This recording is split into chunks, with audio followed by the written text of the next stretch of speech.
अपने साले चिराग पासवान का तारीफ करते नजर आए अरुण भारती। जी हां, बता दें कि एक बार फिर से उन्होंने चिराग पासवान का तारीफों का पुल बांधा है।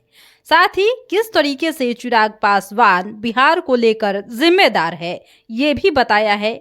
साथ ही जब मीडिया ने उनसे ये सवाल किया कि आपके पार्टी से बागी लोगों की ज्यादातर संख्या सामने आते रहती है, तो किस तरह से उन्होंने सफाई पेश किया है, क्या कुछ कहा, वो आप नहीं, सुनिए। एकदम ये मैं कहूँगा कि मैं इस रूमर को एकदम सिरे से एकदम मैं इसको नकारना चाहूँगा कि ऐसी कोई बात नहीं है।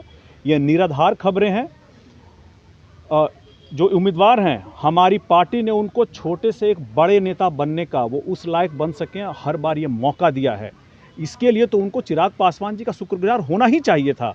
जिस छोटे तबके से आते हुए भी वो एक बड़े नेता पार्टी में बन गए थे और वो आज इस लायक बन गए कि वो अकेले चुनाव लड़ सकते हैं तिरहुत में। इसके लिए उनको पार्टी का और राष्ट्रीय अध्यक्ष जी का शुक्रगुजार होना चाहिए। इसका मतलब ये नहीं है कि वो हमारे उम्मीदवार हैं। हमारे गठबंधन के उम्मीदवार अभिषेक झा जी हैं।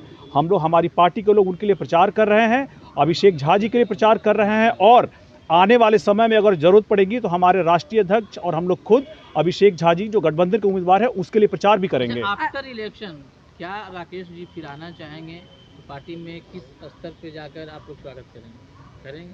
देखिए, ऐसी कोई खबर आज के दिन में कयास लगाने वाली बात है।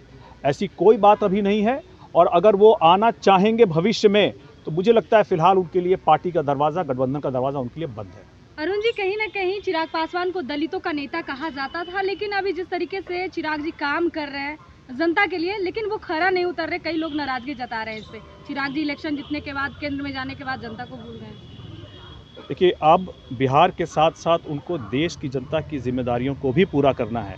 लेकिन अगर वो 5 दिन मंत्रालय में बैठते हैं तो जो 2 दिन उनको मिलता है वो हाजीपुर में ही जाकर के अपनी सांसद के तौर पे जो अपनी जिम्मेदारियां है उसको निभाने का काम लगातार कर रहे हैं।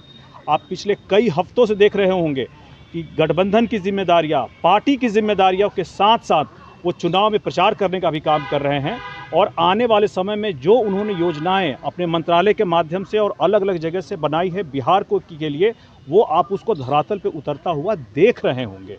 इसीलिए लगातार वो बिहार की जनता के लिए, देश की जनता के लिए काम करने में लगे हुए हैं।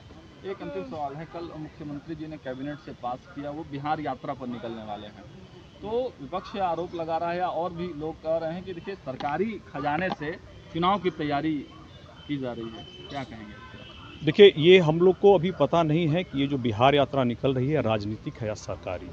इस बारे में है तो कोई और ही, लेकिन चूंकि चुनाव तो अगर सरकारी है तो अभी चुनाव अभी अनाउंस नहीं हुए हैं, अभी भी बहुत समय है।